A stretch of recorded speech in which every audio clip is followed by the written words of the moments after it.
Bonjour à tous et bienvenue pour cette nouvelle édition spéciale de la rédaction de Bâti Actu en direct du Mondial du bâtiment. Je suis Corentin Patrijon, chef des rubriques économie et énergie à la rédaction de Bâti Actu. Donc, ravi de vous retrouver à l'occasion de ce rendez-vous incontournable du secteur de la construction. Le Mondial du bâtiment, je vous le rappelle, c'est 3 salons, donc Batimat, Ideobain, Interclimat. Trois salons qui font donc leur grand retour au parc des expositions de la Porte de Versailles de Paris, donc du 3 au 6 octobre. Et tout Bâti Actu groupe est mobilisé pour l'occasion. Vous le savez, les sujets d'actualité ne manquent pas en cet automne 2022. Les entreprises du BTP ont des carnets de commandes assurément remplis, mais elles sont confrontées, comme les entreprises de tous les autres secteurs économiques, à l'inflation, à la crise énergétique, aux difficultés de recrutement également. Pour autant, vous verrez que le secteur ne manque pas de ressources en tout genre, que la résilience n'est pas un mot galvaudé en ce qui le concerne, et qu'il compte bien s'inscrire dans la transition écologique et la sobriété énergétique. De nombreux invités se succéderont sur notre plateau tout au long de la journée. On aura des tables rondes consacrées aux dossiers chauds du moment, ou aussi de l'avenir, on le verra plus tard, mais aussi des zooms artisans pour braquer les projecteurs sur ces professionnels et sur leur activité, qui font donc tourner le secteur au quotidien. On aura aussi des chroniques de nos journalistes, des interviews thématiques, bref, un programme dense mais passionnant, vous le verrez. D'ailleurs, n'hésitez pas à venir nous voir sur notre stand Bâti Actu Group. Vous ne pouvez pas nous rater, vous entrez dans le hall 1, le pavillon 1 du parc des expositions. Nous sommes stand 1B103, c'est sur le palier. Vous prenez les escalators en direction du pavillon de 2 et vous nous trouverez. Toutes les équipes de Bâti Actu Group seront là et elles seront ravies de vous accueillir et d'échanger avec vous autour de quelques animations. On a quelques surprises, donc n'hésitez pas. Au sommaire de cette émission, donc, on commencera justement par parler inflation, crise énergétique, mais aussi sobriété, décarbonation, avec des industriels qui nous expliqueront comment ils font face à ces difficultés à court terme mais aussi à long terme, comment leurs innovations, leurs services peuvent répondre aux enjeux climatiques et énergétiques. Ensuite, on accueillera notre premier artisan de la semaine, un artisan qui, pour son activité, a fait le choix de la mobilité douce, pour reprendre l'expression consacrée. Puis nous terminerons cette émission avec une première chronique de la rédaction. Un tour de l'actu déjà très riche, comme vous pouvez le constater, mais vous verrez, passionnant. L'édition spéciale Bâti Actu en direct de Batimat, vous avez le programme, c'est parti. Donc, depuis déjà quelques temps, on parle beaucoup d'inflation. On en parle tous les jours même. Donc on le sait, les prix flambent depuis la crise du Covid qui a perturbé les chaînes mondiales d'approvisionnement, ce qui a renchéri les prix des matériaux et des équipements. Là-dessus est venue se greffer la guerre en Ukraine qui fait tanguer les marchés énergétiques, sans oublier la situation très délicate de la France en la matière, dont la production d'énergie est grandement amputée à cause d'un parc nucléaire dont la moitié est à l'arrêt. Cette conjoncture affecte toute l'économie de la France. Les industriels de la construction n'y échappent pas. Nous allons voir comment ils se sont préparés face à cette situation et comment aussi leurs solutions peuvent être un atout pour les enjeux de demain. Pour en parler, j'accueille tout d'abord Lucille Charbonnier, directrice RSE, donc responsabilité sociétale des entreprises, c'est bien ça, et développement durable d'Isover. Bonjour madame. Également donc Isover, spécialiste de l'isolation. Frédéric Didier, directeur général de Wienerberger France. Bonjour monsieur. Donc vous êtes l'expert de la terre cuite, on va dire ça comme ça. Et enfin Christophe Vergniaud, directeur général de Rio Glace. Bonjour monsieur. Rio Glace, industriel du verre. Bonjour donc à tous les trois et merci d'être avec nous. Dans un premier temps, je voudrais savoir dans quelle mesure vos entreprises sont impactées par la crise énergétique actuelle et comment vous envisagez les prochains mois. Christophe Vergniaud, on commence avec vous. Donc, comment vous gérez la situation actuelle? Pardon, excusez-moi. C'est le début de la journée, il faut que je me mette dedans. Je viens juste de prendre mon café. Allez-y. Donc aujourd'hui, on est impacté comme l'ensemble des entreprises, et quel que soit leur secteur, par la flambée des prix de l'énergie. Pour le groupe Rio Glace, aujourd'hui, le coût de l'énergie a été multiplié par 5. Donc ça nous a demandé de prendre des mesures importantes de sobriété de la consommation énergétique. On a réalisé des audits sur nos sites de production pour connaître les pistes de réduction de consommation d'énergie et on a travaillé beaucoup sur la planification de nos productions. Alors ça, ce sont les solutions rapides et immédiates qui ont été mises en place pour nous permettre de limiter la consommation énergétique sur nos sites de production. Oui, parce qu'en tant qu'industriel du verre, vous avez quand même une grosse consommation énergétique. Alors on a deux activités. On a une première activité qui est une activité de production du verre que l'on réalise en France à Salles-sur-Sanne, sur laquelle on doit faire fondre le sable à 1600 degrés. L'énergie utilisée pour la fonte du sable, c'est le gaz, et quand on connaît la flambée du gaz, on peut mesurer immédiatement l'impact sur le prix du verre. Et puis notre deuxième activité, qui est une activité plus forte, qui est l'activité de transformation. Donc les plaques de verre sont transformées pour réaliser des vitrages isolants, et sur lesquels on réalise également du verre trempé, donc on doit monter en température, et ces montées en température se font à l'aide de l'électricité. Donc on est doublement impacté, d'une part par le gaz sur la partie production et d'autre part par l'électricité sur la partie transformation. L'avantage que l'on a, c'est que l'on fabrique du vitrage isolant, et que le vitrage isolant permet l'isolation des bâtiments, permet la réduction de consommation énergétique dans l'utilisation du produit. Et ça, c'est un véritable avantage dont on pourra parler peut-être. On en reparlera effectivement un petit peu plus tard. Frédéric Didier, du côté de Wienerberger, comment vous gérez la situation actuelle? Le marché aujourd'hui, il est tendu, et il est extrêmement incertain. Il est tendu parce qu'on a depuis on va dire le printemps 2020, une forte demande de matériaux à l'issue de la première période de confinement du Covid. Et on a continué à livrer nos clients durant cette période de Covid. Nos stocks ont baissé et la demande a explosé depuis cette période-là. Donc on est dans une période extrêmement tendue de demande très forte, en particulier liée à la rénovation, en particulier dans le monde de la couverture. Et en même temps, on a, au même titre que Christophe, une inflation énorme des coûts énergétiques. On a une augmentation entre 5 et 10 fois du coût du gaz. On a une augmentation entre 10 et 20 fois du coût de l'électricité. Et donc ça impacte considérablement nos coûts de production, qu'on répercute également dans nos prix. Et c'est uniquement une répercussion de l'inflation. Et effectivement, c'est significatif. Et on se rend compte d'une chose, c'est que effectivement, ces inflations sont importantes. Et malgré tout, on a travaillé énormément depuis 30 ans à la réduction de nos consommations énergétiques. On continue à travailler sur l'apport de biomasse, de biogaz, de nouvelles énergies au sein de nos procédés. Et il faut accélérer, et le temps de l'industrie n'est pas le temps, je dirais, de la crise énergétique.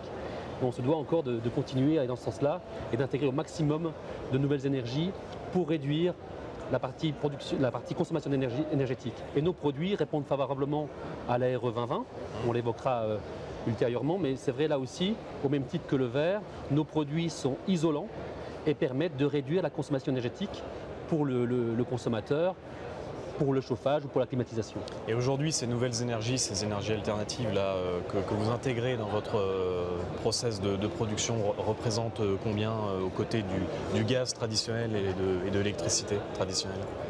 On intègre de la biomasse, du biogaz, et ça avance chaque année avec des investissements majeurs. En 30 ans, on a réduit de 30% de nos émissions de gaz à effet de serre, en particulier le CO2. On a une trajectoire qui est très claire pour aller vers la neutralité carbone en 2050. Mais pour cela, on a une trajectoire de moins 15% de CO2 par rapport à 2020 en 2023 et moins 40% en 2030 par rapport à 2020. Donc on a une trajectoire qui est claire de réduction de gaz à effet de serre, et en même temps, la transformation des énergies de gaz vers des gaz alternatifs, des énergies alternatives. Oui, quelque part, vous étiez déjà de toute façon un peu tous préparés à cette situation. Dans le même temps, il y a effectivement cette notion de sobriété énergétique qui est sur toutes les lèvres, dans tous les discours. Lucille Charbonnier, comment une entreprise comme Isover définit la sobriété énergétique et comment l'applique-t-elle ? Alors, Isover, c'est une entreprise qui déjà fait partie de la solution pour tout un chacun, puisqu'il permet d'isoler l'habitat à la maison et donc de réduire les consommations énergétiques des Français de façon large. Et ces choses-là peuvent fonctionner très bien si nous, on est aussi capable de réduire nos consommations énergétiques pour fabriquer ces isolants. Donc ça fait des années évidemment qu'on travaille sur le sujet, réduire nos consommations énergétiques et puis réduire nos émissions de gaz à effet de serre évidemment. Toutes nos usines sont ISO 50001. Nous avons un manager de l'énergie dans l'isolation chez nous qui travaille sur tous ces sujets. Et la sobriété énergétique, ça se traduit par plusieurs choses. Ça peut se traduire par juste des modèles de fabrication différents, du process industriel. Ça peut être des modifications de recettes. Donc nous incluons énormément de contenus en recyclé dans nos productions qui nous permettent de réduire la consommation des fours parce que la chaleur peut être moindre. Et donc voilà, et qui nous permet aussi d'introduire moins de matières premières carbonées dans nos fours. Donc on a un effet extrêmement positif là-dedans. Et ce sont des choses qui sont d'ailleurs accompagnées par l'État, puisqu'on a la chance d'avoir fait l'objet des aides liées à France Relance, donc pour la décarbonation. Et puis nos usines Isover sont aussi lauréats d'un des programmes Expedite de l'ADEME pour valider nos feuilles de route et puis aussi nous permettre de voir en dehors. Parce que parfois, ça fait tellement longtemps qu'on travaille sur nos feuilles de route, réduction d'énergie, carbone, ça fait un bien fou d'avoir un œil extérieur. Voilà. Et donc oui, en fait, c'est toute votre chaîne de l'amont à l'aval qui est... Complètement. Et chez nous, c'est dans l'ADN. C'est hyper stratégique. Donc ça va en effet de la matière première. On travaille aussi, Isover fait des analyses de cycle de vie de ses produits depuis les années 90. Donc on a cartographié l'impact environnemental et puis spécifiquement l'impact consommation énergétique et émissions de carbone depuis les années 90. Ce qui nous permet de nous assurer que lorsqu'on investit dans un nouveau process industriel ou lorsqu'on propose un nouveau produit sur le marché, il est bien d'une nouvelle génération et qu'il n'est pas en train de faire un transfert d'impact environnemental ou qu'en ayant une très bonne idée sur de la matière première, par exemple, on peut impacter la fin de vie du produit et empêcher son recyclage. Scientifique, technique, c'est une innovation. Et aujourd'hui, c'est absolument indispensable. Et c'est parfois très contre-intuitif. Quand on voit les résultats d'analyse de cycle de vie, parfois nos services marketing et R&D sont surpris. Mais au moins, on ne fait pas de bêtises. Voilà, au moins c'est cadré de ce côté-là. Christophe Vergniaud, j'imagine qu'une entreprise comme Rio Glass fait aussi en sorte d'optimiser sa consommation énergétique. Quand on a préparé cette table ronde, vous m'avez expliqué que vous travaillez finalement comme Wienerberger sur des énergies alternatives, sur la manière d'optimiser la chaleur aussi, je crois, des fours ou le calcin notamment. On a une vraie responsabilité. Notre responsabilité, c'est de transmettre à nos enfants. Alors, Rio Glass, c'est une entreprise familiale, donc on est au cœur de la transmission, puisque la transmission de la première génération à la deuxième génération s'est faite au mois d'avril.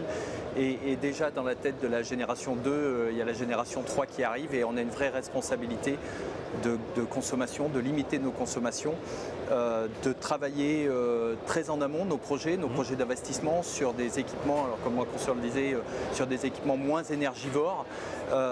Et on travaille également au recyclage. Alors recyclage, c'est recyclage de nos rejets. Aujourd'hui, on a la chance de travailler du verre et le verre peut se recycler de manière infinie.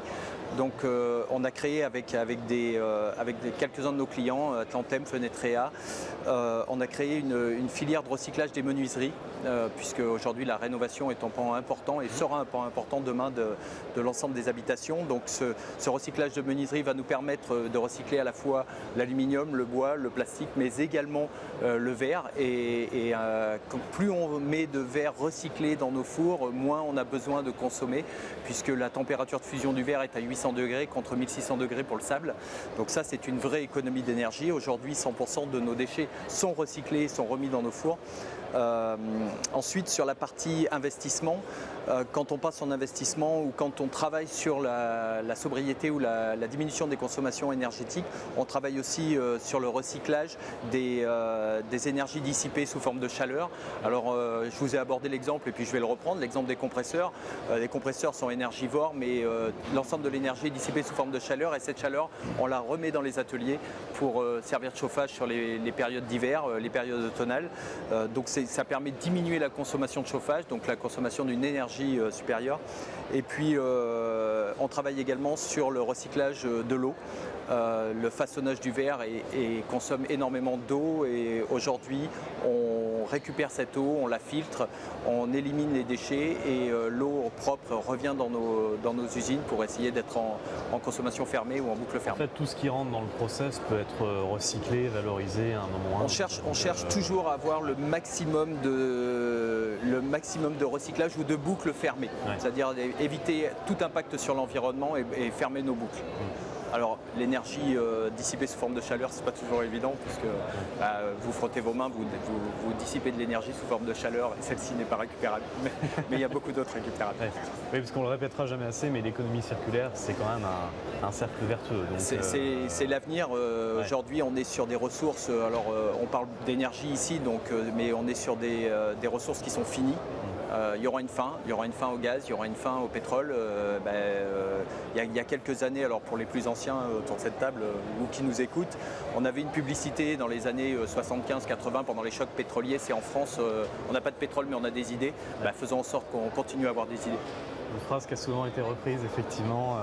Alors, il y a la sensibilisation des équipes, la chasse au gaspillage, la généralisation des bonnes pratiques aussi.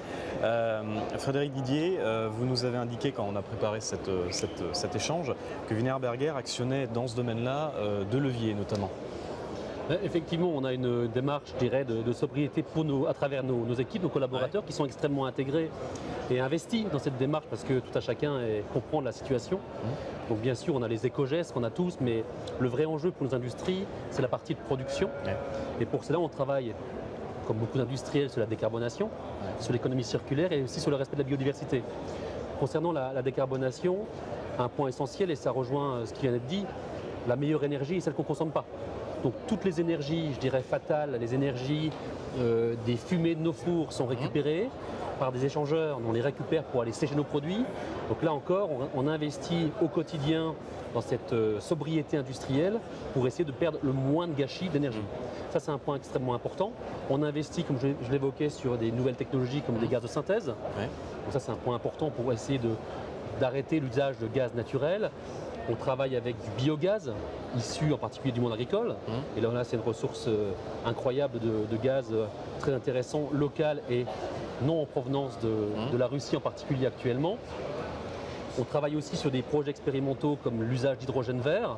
Ça, c'est extrêmement important. On travaille à 100% aujourd'hui déjà avec des garanties d'origine d'électricité verte. Nous avons contracté sur des parcs éoliens en France pour alimenter l'intégralité de notre électricité en garantie d'origine éolien. Ça, c'est un point important et ça, c'est vraiment l'axe essentiel. Concernant l'économie circulaire, on est à 95% de nos produits qui sont recyclés. On doit encore avancer, mais 95% déjà sont déjà recyclés dans nos capacités de production. On a également travaillé avec nos clients, nos clients distributeurs, sur la consignation de nos palettes. Toutes nos palettes sont consignées à 90% environ aujourd'hui, donc 90% des palettes qui partent chez nos clients reviennent. Et donc font entre 5, 6, parfois 7 tours, ce qui permet de réduire aussi la consommation de bois. Et là, tous nos clients, à travers leur politique RSE, sont extrêmement engagés dans cette démarche-là et on est partenaire dans cette démarche-là. Et puis bien sûr, la biodiversité, comment maintenir la biodiversité sur nos usines et sur nos carrières. On a 14 carrières en France chez Wienerberger. Et là, on travaille avec des parties prenantes comme l'ONF, comme la Ligue de protection des oiseaux, etc. pour pouvoir travailler avec eux, main dans la main, sur une gestion de nos carrières régulée, responsable, à long terme. Oui, parce que cette quête de responsabilité environnementale, ça fait le lien en fait avec les solutions que vous, industriels, vous proposez. Justement, vos solutions sont bonnes pour le climat et bonnes pour l'énergie. Absolument. Aujourd'hui, notre responsabilité à tous, c'est de pouvoir offrir à nos clients un habitat extrêmement sain et durable. Et à travers la brique en particulier, on offre un produit qui est auto-isolant, de par ses caractéristiques.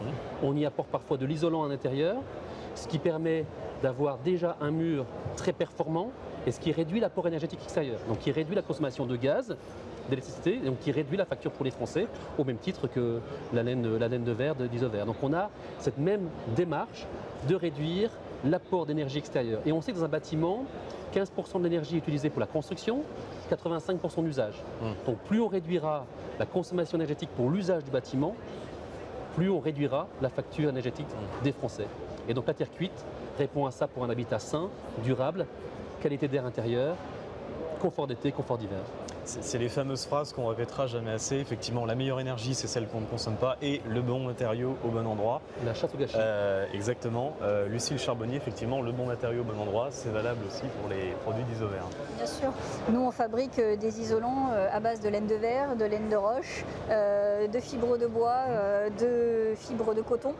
Et en effet, en fonction de ce que l'on souhaite obtenir comme performance, si l'on souhaite isoler par l'intérieur, par l'extérieur, des combles, si c'est de la rénovation, du neuf, bien évidemment, les solutions qu'on propose ne sont pas tout à fait les mêmes. Il y a aussi une question de budget, parce que tous ces matériaux n'arrivent pas au même tarif sur le marché. Ils ont une chose en commun, c'est que ce sont des matériaux qui sont soit issus de recyclés. Le coton, c'est nos vêtements qu'on recycle. La fibre de bois, c'est les chutes des scieries qui font des planches et donc récupèrent ce qu'on appelle des plaquettes qui ressemblent à des copeaux. La laine de verre, la laine de roche, c'est recyclable à l'infini. Et donc Isover, par exemple, sur la laine de verre, a mis en place le tout premier service de recyclage, Isover Recycling. Il y a 5 ans, c'était une première mondiale. Donc aujourd'hui, on sait recycler de la laine de verre en laine de verre. Et ça, c'est extrêmement vertueux. C'est encore quelque chose qui demande à être démocratisé parce que les chantiers ont besoin d'être formés, les collecteurs aussi. Il faut qu'ils s'équipent de presse à balles pour ne pas transporter de l'air. Sur le plan environnemental, c'est très important. Mais ce sont des choses qui se développent. On est en train d'investir dans un deuxième outil. On en a un à Orange aujourd'hui, on en a investi un deuxième dans l'ouest à côté d'Angers. Voilà. Tout ça, c'est extrêmement vertueux et c'est ce que vous disent mes collègues. Il n'y a rien de très différent chez nous. C'est-à-dire que l'objectif, c'est de gâcher le moins de choses possible, le moins de ressources possibles, que ce soit de la matière première, des énergies, de l'eau, peu importe. L'idée, c'est de produire avec le moins de choses possible, une qualité et une performance si pas égale, meilleure. Christophe Vergniaud, vous m'avez dit, vous de votre côté, que le verre représentait un gisement énorme d'économie d'énergie. On a fait réaliser il y a quelques années une étude le sujet était si nous mettions le bon verre au bon endroit sur l'ensemble des habitations en France, l'économie que l'on pourrait réaliser serait l'équivalent de 2 centrales nucléaires. À 100%, pas des centrales nucléaires comme aujourd'hui. Oui. 2 centrales nucléaires à 100%, ce qui veut dire que l'économie réalisable, elle est énorme. Elle est énorme. On a un gisement d'économie aujourd'hui en France sur nos habitations, que ce soit habitation individuelle, habitation collective, qui est sans fin. Sans fin. C'est valable pour les parties vitrées, c'est valable également pour mes confrères autour de cette table, ma consoeur. C'est l'isolation thermique des bâtiments reste la solution à grande échelle d'économie d'énergie pour le pays. Une chose vachement importante, c'est qu'en fait, l'enveloppe du bâtiment, c'est celle qui ne tombe pas en panne, qui n'a pas besoin d'être réparée, qui n'a pas besoin d'énergie pour fonctionner. Elle est là. Une fois en place, elle est là, elle ne bouge plus. Et voilà, si on investit bien au départ et qu'on construit correctement dès le départ, on garantit la valeur patrimoniale du bien. Et en France, c'est super important parce qu'on n'a pas des baux amphithéotiques. On transmet nos bâtiments. On transmet un appartement pour une valeur locative, on transmet une maison pour nos enfants, nos petits-enfants. Et donc, c'est super important que dès le départ, ça soit conçu correctement. Et si ce n'est pas dès le départ, que la rénovation soit correcte et qu'elle se fasse dans son ensemble, pas qu'avec un petit bout. Parce que si on met un super vitrage mais qu'on n'isole pas à côté, ça ne sert à rien. Si on isole et qu'il n'y a pas de vitrage, ça ne marche pas. Si la toiture, elle prend l'air, c'est pas mieux. Donc, c'est vraiment un tout. C'est un tout, Christophe Vergniaud, on reste avec vous. Justement, au niveau des investissements en recherche et développement pour cette économie circulaire, on a parlé tout à l'heure du recyclage du matériau vert. Qu'est-ce que Rio Glass pratique déjà? Qu'est-ce que Rio Glass ambitionne de faire? Alors, je ne vais pas vous dévoiler tout ce que Rio Glass ambitionne de faire. Bien sûr, mais je vais rester vraiment dans les grandes lignes sur le sujet qui nous intéresse. On a lancé un certain nombre d'études pour équiper l'ensemble de nos usines de panneaux photovoltaïques. Des études de structure. Malheureusement, tous nos bâtiments ne sont pas capables d'accueillir les panneaux photovoltaïques. Donc, on travaille sur l'équipement de l'ensemble des parkings. En fait, on veut arriver à utiliser toutes les zones possibles d'ensoleillement pour produire de l'énergie.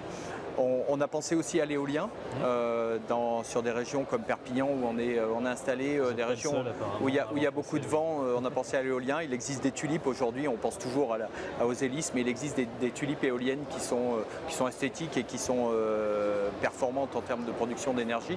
Donc on travaille le photovoltaïque, on travaille l'éolien. En fait, on va chercher à produire le maximum et pourquoi pas un jour, j'espère, pouvoir produire autant que ce que nous consommons. Ensuite, quand on pousse un petit peu plus loin, un jour, je rêve d'avoir un vitrage isolant sur lequel une des faces du vitrage sera productrice d'énergie et de photovoltaïque. Ça viendra. Ce vitrage-là, il pourra alimenter une batterie contenue dans la fenêtre qui, sur la contreface du vitrage isolant, aujourd'hui, on fait du chauffage, on fait du verre chauffant. On viendrait alimenter le verre chauffant, ce qui veut dire qu'on serait complètement circulaire. On produit de l'énergie, on la stock et on la réutilise pour se chauffer. Donc zéro impact sur l'environnement. Un vitrage pas seulement neutre en carbone, mais qui Un produit vitrage aussi dit intelligent. Alors d'énergie.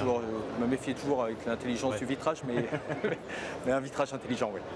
Lucille Charbonnier, même question pour les investissements d'Isover en la matière, en termes de R&D, en termes d'économie circulaire, où est-ce que vous en êtes, qu'est-ce Alors, que vous envisagez? Il y a énormément de choses qui sont en cours, évidemment. Je ne pourrais pas vous expliquer tout ce sur quoi on travaille. Il y a On va pas énormément de rentrer choses trop qui dans le sont côté sur la stratégique, propriété mais- intellectuelle. Évidemment. Néanmoins, assez rapidement, on a des fours de nouvelle génération qui vont arriver. Alors, les fours d'Isover en France sont tous électriques déjà, donc on n'a pas de four au gaz chez nous. C'est juste la partie fibrage et étubage donc, qui permet de fabriquer le matelas qui sont au gaz. Mais nos fours sont électriques. Donc aujourd'hui, on travaille sur la réduction de ces consommations. On travaille sur la réflexion de nos tours de composition. En fait, quand on remplace le sable pour fibrer du verre et qu'on y met du calcin, le calcin c'est abrasif. En gros, le calcin c'est les bouteilles que vous mettez dans la benne à bouteilles. Hein. Ouais. Donc vos bouteilles de vin que vous consommez à boire avec modération finissent en isolant, entre autres. Les vitrages qui ne sont pas utilisés par la partie vitrage bâtiment sont aussi récupérés et chez nous refont de l'isolation. Et en fait, donc on est en train de refaire les taux de composition pour pouvoir passer à un optimum, c'est-à-dire qu'il sera 83% de calcin dans toutes nos productions, le delta entre 83 et 100 étant le reste de la composition du produit. Mais là-dessus, on a déjà une usine qui est à 83% de calcin, donc elle ne consomme absolument plus tout de sable. D'accord. Et puis on va passer là-dessus sur notre plus grosse usine en France qui est installée à Orange. En refaisant aussi le four d'Orange, parce que les fours Berrier ont une durée de vie. En refaisant le four d'Orange, on va énormément travailler sur sa consommation. On va avoir un four nouvelle génération. On va avoir tout un système aussi qui va permettre d'avoir des boucles complètement fermées d'eau. Et ça, c'est très très important. On en a parlé tout à l'heure. Et puis après, il y a plein d'autres innovations qui sont en cours. Qui vont sur des nouveaux produits qui vont consommer moins mais avoir une performance meilleure, consommer moins de matière, avoir une performance meilleure. On est aussi sur des nouveaux process de production qui vont permettre à terme de modifier notre système de fibrage et d'étuvage pour nous passer du gaz. Plein de leviers sur lesquels vous pouvez jouer en fait. Oui, en fait on a une planification à 2030, 2040, 2050. Ouais. Donc 2030, la technologie arrive, c'est une question, enfin existe, pardon, c'est une question de mise en œuvre et de financement, parce que c'est pas donné. 2040, les technologies, elles sont en TRL 5.6, donc on va commencer à les mettre en œuvre pour pouvoir les éprouver. 2050, la R&D travaille. Ouais. Donc on a Faut des leur laisser pistes. un petit peu de temps. C'est ça, on a des pistes. Ouais. Et puis tout ça, ça se fera pas tout seul. Ouais. C'est-à-dire que c'est pas Isover, le groupe Saint-Gobain tout seul. Il y a de très fortes chances pour que nous puissions arriver à la neutralité carbone que si on travaille collectivement sur des territoires donnés, en écologie industrielle, en partageant de la chaleur, des ressources, voilà. Et c'est comme ça qu'à mon avis, on y arrivera. Ouais. Et là-dessus, je pense qu'en France, on a encore énormément de choses à faire sur l'écologie territoriale. Frédéric Didier, quelles sont vos échéances à vous en termes de décarbonation effectivement et quels sont les leviers sur lesquels vous pouvez jouer pour arriver à ces objectifs? Les échéances, c'est la neutralité carbone 2050, on l'a évoqué, aussi, c'est un peu loin, donc on doit donner un peu des jalons et une trajectoire. La première trajectoire, c'est moins 15% en 2023 par rapport à 2020. On est à peu près à moins 12 en France actuellement, donc il nous reste un an et on va essayer de dépasser ces moins 15. Les moins 40 en 2030 et la neutralité carbone. Pour cela, on travaille sur déjà le non-apport de carbone au démarrage. Donc on travaille sur les ressources géologiques d'argile avec le moins de carbonate, pour avoir le moins d'apport de carbone, pour avoir le moins de CO2 in fine. On travaille également sur des technologies de recherche sur des géopolymères. Ensuite, nous travaillons sur des systèmes de pompe à chaleur à haute température pour économiser l'énergie fossile pour la partie séchoir. Et sur la partie cuisson, là on est déjà assez avancé. Alors on a encore des fours au gaz, mais on a aussi des fours électriques, en particulier pour les éléments de façade. On a une usine qui est neutre en carbone pour des plaquettes de parement qui est opérante aujourd'hui. Et on souhaite développer ça dans les années à venir. Et bien sûr, on travaille sur des fours électriques, sur certains produits qui le permettent, parce que la cuisson est quand même à plus de 1000 degrés. Les fours électriques peuvent fonctionner, mais pour ça, il faut que l'énergie électrique soit aussi à un prix de marché convenable entre les pays européens. Voilà, en ce moment c'est un petit peu délicat. Quand on a préparé cette table ronde, vous avez aussi parlé d'un modèle de briques démontables, c'est ça? Alors on a effectivement un système, on travaille maintenant, on doit avoir nos produits, toutes nos innovations qui soient soit réutilisables, soit recyclables. Ouais. Pour cela, on a inventé un système de briques clipsables, ce qui permet de démonter in fine cette façade-là et la réutiliser pour d'autres usages ou modifier la façade si on le souhaite. Et donc c'est des éléments de façade qui sont démontables dans l'avenir, et ce qui permet de réutiliser, d'avoir une économie circulaire du produit fini. C'est une innovation originale et intéressante. Une innovation Wienerberger originale. Très bien. S'il nous reste un petit peu de temps, j'aurais une question quand même qui titille ma curiosité, et je pense celle des gens qui nous regardent aussi. Vous tenez tous les trois un discours de vérité, mais aujourd'hui dans l'opinion publique, on a vite fait de dire voilà, les industriels, les marques et tout font du greenwashing en fait. Donc face à ces éventuelles accusations qu'on pourrait formuler contre vos discours, contre vos innovations, qu'est-ce que vous répondez en fait? Vous répondez par les faits, par les actes, voilà concrètement ce qu'on fait au quotidien, et de toute façon on ne cesse de s'améliorer. Lucie Charbonnier. Alors oui, deux choses. La première chose, c'est qu'on communique sur ce qu'on fait avec des chiffres. Pas juste on fait et puis ou alors on a un chantier, et voilà. Donc nous on communique avec des chiffres. Nos données, elles sont importantes, et d'ailleurs on est soutenu. Enfin, je pense que si on n'avançait pas de façon aussi transparente, l'ADEME ne nous soutiendrait pas. Voilà, et ils ne nous soutiennent pas légèrement, donc c'est très important. Et puis il y a une autre chose, c'est que le juge de paix, c'est l'analyse de cycle de vie. Donc aujourd'hui, voilà, on a moi je travaille pour l'isolation, mais aussi pour la partie plâtre en France de Saint-Gobain, donc Placo. On a plus de 600 FDES, fiches de déclaration environnementale et sanitaire, dans la base INES. Elles sont toutes vérifiées par tierce partie et donc et vérifiées par la base INES avant d'être publiées. Donc ça, c'est vraiment le juge de paix. Et ça, c'est la transparence. Et nous, on s'engage énormément là-dedans. Dans mon équipe, il y a 4 personnes temps plein qui font des analyses de cycle de vie, qui servent pour ces fiches de déclaration, donc pour la transparence auprès du grand public, mais aussi pour nos équipes industrielles et nos équipes de développement produit.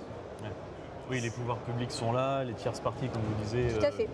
sont là pour dire... Lorsqu'on a déposé nos dossiers de demande de subvention pour la décarbonation, par exemple, non seulement on a démontré en faisant les analyses de cycle de vie prospectives de ce que l'on allait produire, qu'en effet on allait avoir un impact carbone intéressant, mais on a aussi présenté les autres impacts, parce que l'analyse de cycle de vie, c'est 28 impacts environnementaux qui sont analysés, pas que le carbone ou pas que la consommation d'énergie. Ça, c'est un 28e ou 2 28e de la FDES.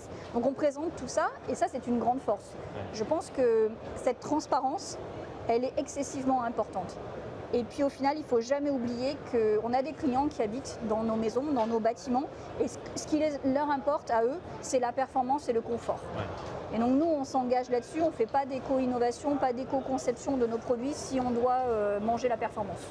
Et ça, on est transparent, on le dit, et on s'y astreint surtout.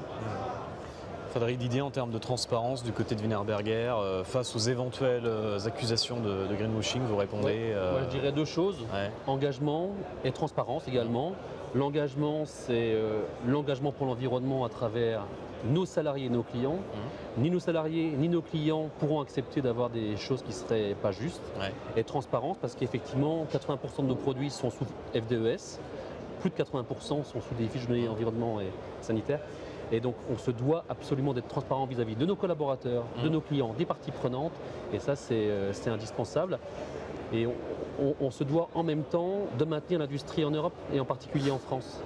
Donc il faut absolument être transparent, il faut être absolument exactement, il faut être transparent, il faut être engagé, et il faut absolument maintenir cela en Europe pour éviter aussi demain de ne plus pouvoir produire. Donc on doit être transparent, être vertueux et avoir des valeurs en toute transparence pour nos clients et nos partenaires.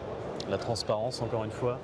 Christophe Vergniaud, on termine ce tour de table avec vous. Donc, même question au niveau de la transparence. Qu'est-ce que Rio Glass J'oserais dire, vous en tant que spécialiste du verre, la transparence, vous connaissez déjà un petit peu, mais voilà. Donc, Alors plutôt la transparence lumineuse, mais la transparence également sur nos données. Je ne vais pas être très innovant parce qu'on a parlé de communication sur les données mesurées.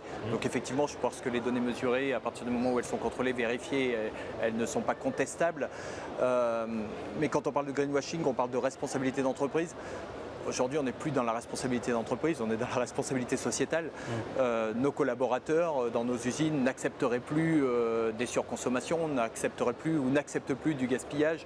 Donc c'est un état d'esprit, c'est un mode de fonctionnement qui n'est plus uniquement basé sur les dirigeants d'une entreprise. C'est la société qui porte le changement, qui porte aussi l'évolution. Et puis c'est la responsabilité vis-à-vis de nos enfants, vis-à-vis de nos petits-enfants. Et donc, je ne vais pas reprendre ce qu'on fait, la transparence sur la communication, les mesures. Je pense qu'on est au-delà de ça. On a pu pendant des années, il y a une dizaine d'années ou une vingtaine d'années, on commençait à avoir des grosses sociétés qui communiquaient. Là c'est un problème de société. C'est pas que le problème d'une entreprise. Ça dépasse le cadre. Ça dépasse le cadre des dirigeants. Et je pense qu'on a bien vu comment vous, effectivement, industriels, vous vous inscrivez dans ce cadre-là. Donc, on arrive au terme de cette table ronde. Merci beaucoup à tous les trois d'être venus nous expliquer comment vous réagissiez effectivement à tout ce qui se passe en ce moment, mais aussi comment vous vous projetez dans toutes ces questions passionnantes qui préparent le bâtiment de demain, et ça malgré les difficultés. Merci Lucille Charbonnier, donc je rappelle vous êtes directrice RSE et développement durable chez Isover. Merci Frédéric Didier, directeur général de Wienerberger France, et merci Christophe Vergniaud, directeur général de Rio Glace. Merci beaucoup. Et merci à vous de nous suivre pour cette édition spéciale de Bâti-Actu en direct de Batimat, du Mondial du bâtiment, à la porte de Versailles à Paris. On va continuer cette émission avec un Zoom artisan. À travers ce nouveau format court, nous vous proposons de rencontrer des professionnels qui se distinguent, qui se distinguent de par leur profil, de par leur parcours, de par leur manière d'exercer leur activité au quotidien, de par leur rapport aussi à leur métier. Et aujourd'hui, donc, nous allons accueillir pour ce premier Zoom artisan un plombier, mais pas n'importe quel plombier. Il s'agit d'un plombier parisien qui se déplace exclusivement à vélo. Ce Breton d'origine a posé ses valises dans la capitale il y a déjà quelques temps. Et aujourd'hui, à Paris, donc, sur son vélo cargo, il dépasse les autos, certes, mais surtout, il répare les tuyaux, bien sûr. C'est notre Zoom artisan. Bonjour Elian Alloin. Bonjour Corentin. Vous avez fondé la société Cyclo-Plombier il y a 8 ans. Votre parcours est plutôt atypique puisque vous n'avez pas démarré tout de suite dans la plomberie. On va commencer par là. Est-ce que vous pouvez nous expliquer comment vous en êtes arrivé à réparer des fuites ? Déjà, je n'ai pas commencé en tant que plombier dès le départ. Moi, j'ai un parcours plutôt commercial. J'ai eu un BTS en commerce international et puis après, je me suis dirigé vers la vente d'objets design. Et au fur et à mesure, je suis allé plus vers des métiers manuels, et dont la menuiserie alu. Et de fil en aiguille, en fait, j'ai fini par me reconvertir dans la plomberie. D'accord. Et donc la plomberie n'est pas n'importe quel type de plomberie puisque vous exercez donc votre métier à vélo. Comment vous est venue l'idée d'exercer justement ce métier de plombier parce qu'on pense souvent à l'artisan qui va arriver avec sa camionnette et puis tout son matériel, tout son équipement dans son coffre. Donc vous utilisez un vélo cargo, on peut dire. Donc déjà, pourquoi ce vélo? Et ensuite, des questions pratiques, je veux dire, combien de kilomètres vous parcourez chaque jour? Qu'est-ce que vous pouvez transporter? Qu'est-ce que vous ne pouvez pas transporter? Déjà, toutes ces questions, on me les pose beaucoup. C'est vrai qu'on utilise du coup un vélo cargo. L'idée de faire ça à vélo, en fait, c'était simplement c'est du bon sens simplement en fait. Comme moi je me mettais à mon compte, l'achat d'un véhicule déjà était quand même très onéreux. Et l'idée d'être un artisan du quartier, donc jouer sur la proximité, pouvait déjà, un vélo me suffisait amplement, quoi. Et de fil en aiguille, j'ai commencé à faire une clientèle comme ça.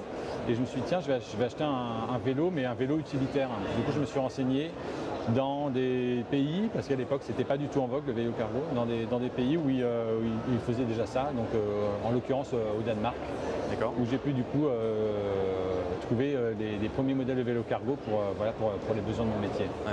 Et puis j'imagine que dans les rues de la capitale, c'est... Enfin je dis ça, en fait peut-être pas, mais c'est peut-être plus simple de se déplacer à vélo quand on voit les embouteillages parisiens, tout ça. C'est beaucoup plus simple parce que du coup c'est vrai qu'aujourd'hui beaucoup d'artisans, même de dépanneurs refusent de rentrer dans la capitale pour des soucis de stationnement, des soucis de circulation.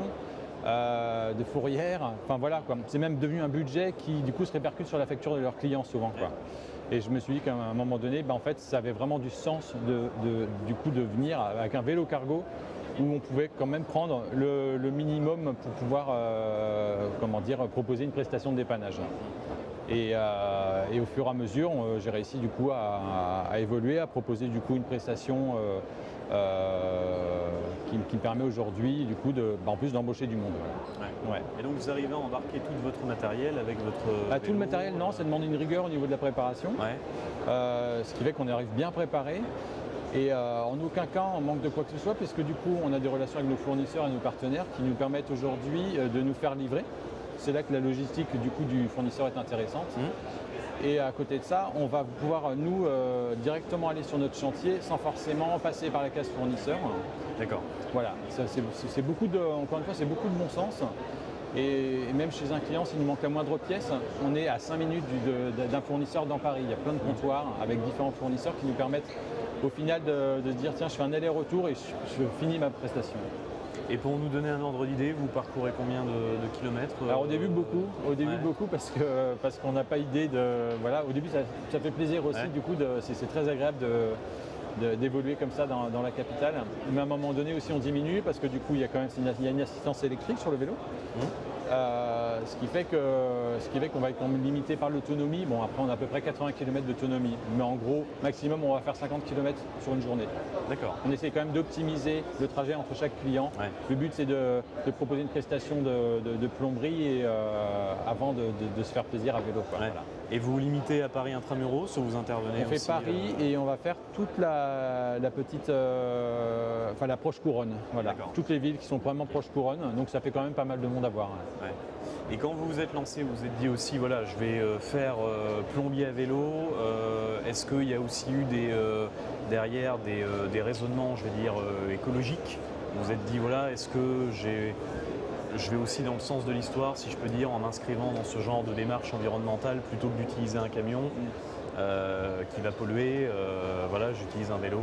Évidemment, ça tombait sous le sens. Alors après, je voulais pas forcément avoir une étiquette verte et écolo uniquement sur ce principe-là, parce qu'on a pu me taxer du coup d'avoir un aspect marketing avec ce vélo. Mais du coup, oui, en fait, ça fonctionne très bien aussi, quoi. On est très visible malgré un véhicule bien plus petit qu'une camionnette, mais peut-être plus remarquable aujourd'hui. Et si évidemment l'aspect écologique rentre en ligne de compte avec tout ce qui se passe aujourd'hui en termes de consommation, en termes de climat. Aujourd'hui, nous on est en plein dedans et en plus nous qui sommes dans Paris justement, on a pris le parti de s'installer dans un local qui est au cœur de Paris, à côté de la Place de la République, pour pouvoir justement rayonner sur la capitale. Et se dire voilà, on agit de l'intérieur, on ne prend pas de place, on se déplace proprement et on essaye justement et peut-être que ça peut aussi susciter des vocations quoi, aussi. Et que pensent vos confrères plombiers parisiens de votre manière de travailler? Ça me fait un peu rire parce que du coup, au début on m'a regardé un petit peu comme un illuminé, des fois un peu comme un guignol, des fois un peu comme, voilà, j'ai eu plein de petits noms. Et au final, ça commence à être très apprécié.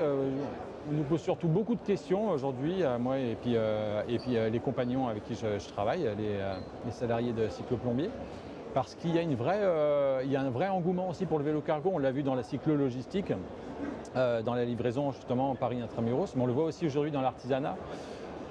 Nous on connaît des électriciens en vélo, on connaît même des menuisiers, des ébénistes. Il y a beaucoup de métiers qui se portent aujourd'hui au vélo. Et il y a même des structures aujourd'hui qui peuvent aider à une transition de la voiture ou en tout cas d'un moyen motorisé au vélo justement. Ouais, donc le mouvement est assez large quand même. Il y a pas mal de professionnels qui s'y mettent. Au niveau de votre métier même de plombier, qu'est-ce qu'il représente ce métier pour vous? parce qu'on le sait, les métiers du bâtiment peuvent avoir un petit peu de mal à recruter, à trouver des bras et tout. Vous, vous êtes lancé là-dedans. Voilà, en tant qu'artisan, qu'est-ce que ça représente pour vous? Quelles sont vos valeurs finalement? Les valeurs, je pense que déjà, moi j'aime beaucoup le terme de bienveillance. Pour moi, c'est très très important.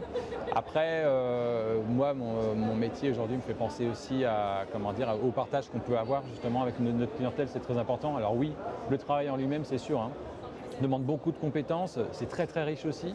C'est-à-dire que je pense qu'on ne finit jamais de se former. Ouais. En partant de plombier, on peut partir à l'électricité, on peut partir à la clim, on peut partir. Enfin voilà, il y a des ramifications assez importantes. Et je vois ça comme un métier très riche dans les compétences, dans la formation et à la fois aussi dans l'aspect social du métier, quoi. D'accord. Et quel conseil vous donneriez à un artisan, quel que soit son corps d'état, qui souhaiterait faire comme vous, se déplacer à vélo?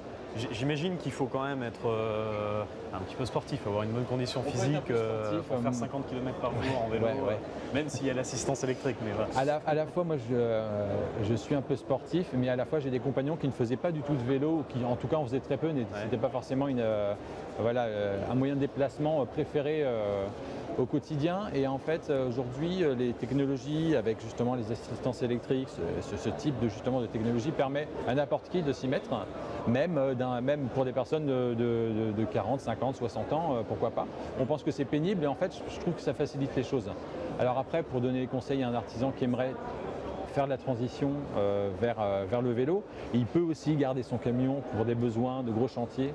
Quoi qu'on fait nous aussi des gros chantiers mais en vélo, voilà. Il faut juste s'organiser. Voilà, mais en tout cas, il peut je pense, augmenter un petit peu le panel de ses prestations grâce au vélo, où il va pouvoir allouer quelqu'un au dépannage avec justement un vélo qui pourra permettre d'aller beaucoup plus vite. Et puis c'est bon pour la santé aussi. Et c'est bon pour la santé et ça attise la sympathie, il y a un très fort capital sympathie aussi. Ouais. D'accord, très bien. Merci beaucoup Elian Allouin et bonne route à vous. Merci Corentin.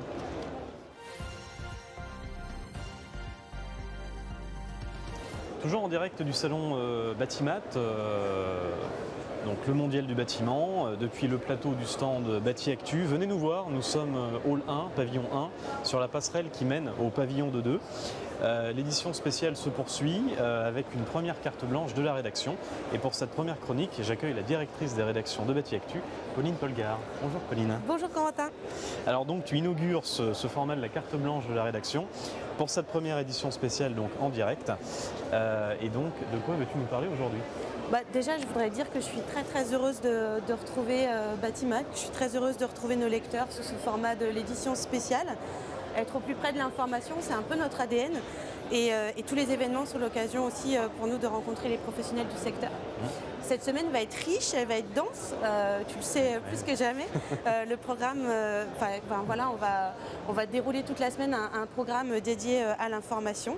Mais voilà, l'idée c'est de rendre compte de l'actualité du secteur, mais aussi de l'information en plus, qui fait toute la différence pour accompagner les professionnels au quotidien. C'est ce qu'on fait sur Bati Actu. Oui, parce que ce mondial du bâtiment se déroule quand même dans un contexte très particulier. Donc déjà, c'est un retour après 3 ans d'absence dû à la pandémie. Et en plus, c'est un retour sur fond de crise, quoi. Oui, c'est ça en fait, c'est ça qui est compliqué, alors même que les conséquences de la crise sanitaire se font encore sentir. Nous sommes désormais confrontés à une crise géopolitique, aux conséquences énergétiques, économiques, sociales, sans oublier l'urgence climatique, on l'a vu cet été, les canicules, inondations, incendies ou ouragans, toutes ces crises et leurs impacts interrogent le monde sur les usages et ses pratiques et surtout accélèrent les mutations et révolutions en cours, tant environnementales qu'énergétiques et numériques, essentielles à la préservation de notre environnement. Et bien sûr, le monde du BTP n'est pas en reste. Les modèles se confrontent, se bousculent, mais nous le savons. Et tous les experts que nous rencontrons nous le rappellent toujours. De toute difficulté peut naître des opportunités. Elles permettent d'accroître sa capacité à inventer et se réinventer. On entend énormément le mot résilience et donc tu confirmes, on doit rester optimiste. Oui, on doit rester optimiste. Alors déjà, moi je suis une optimiste de nature, je pense que tout le monde le sait. Et en plus, en tant qu'observatrice du secteur quand même depuis 20 ans, Bati Actu ça a 20 ans maintenant, je le suis d'autant plus. Ça fait même justement 20 ans que le monde du BTP à engager ces mutations. J'invite d'ailleurs tout le monde à retrouver le web documentaire que nous avons réalisé en 10 épisodes, justement à chaque fois pour montrer ces évolutions. Donc le monde du BTP et du cadre de vie a déjà entamé ces transformations.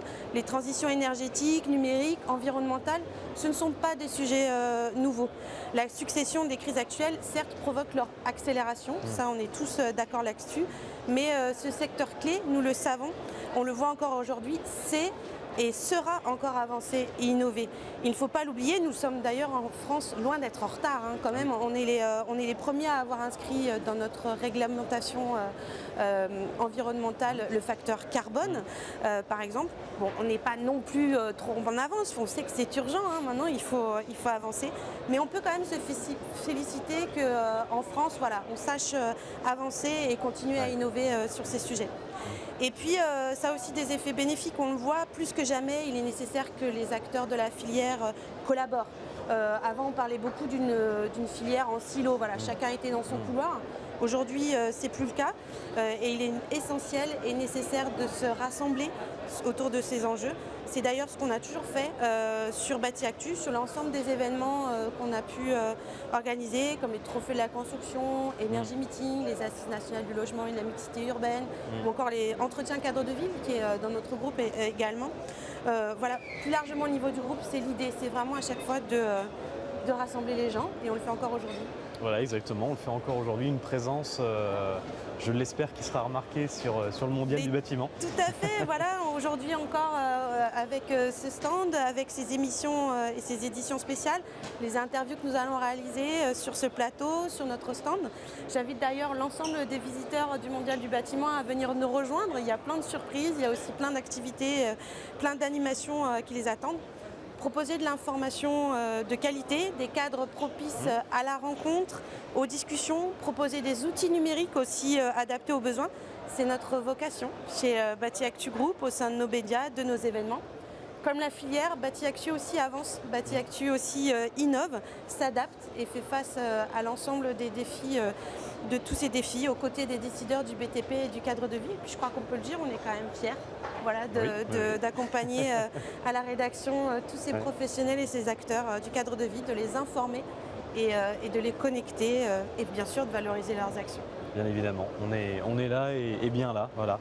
Merci beaucoup Pauline pour cette première carte blanche de la rédaction. Bonne journée à toi. Bonne journée et très bonne semaine sur le mondial. Bonne journée et bonne semaine, effectivement, parce que ça ne fait que commencer. Donc cette émission touche maintenant à sa fin. Merci de nous avoir suivis. Merci également à nos invités ainsi qu'aux équipes techniques.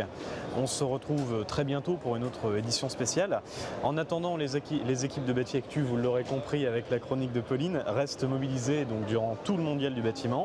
La rédaction aussi, bien sûr, comme d'habitude, est mobilisée au quotidien sur batiactu.com où vous retrouvez toute l'actualité et l'info en plus, bien évidemment. Et venez nous voir sur le stand 1B103 du pavillon 1. On a quelques surprises pour vous. À très vite.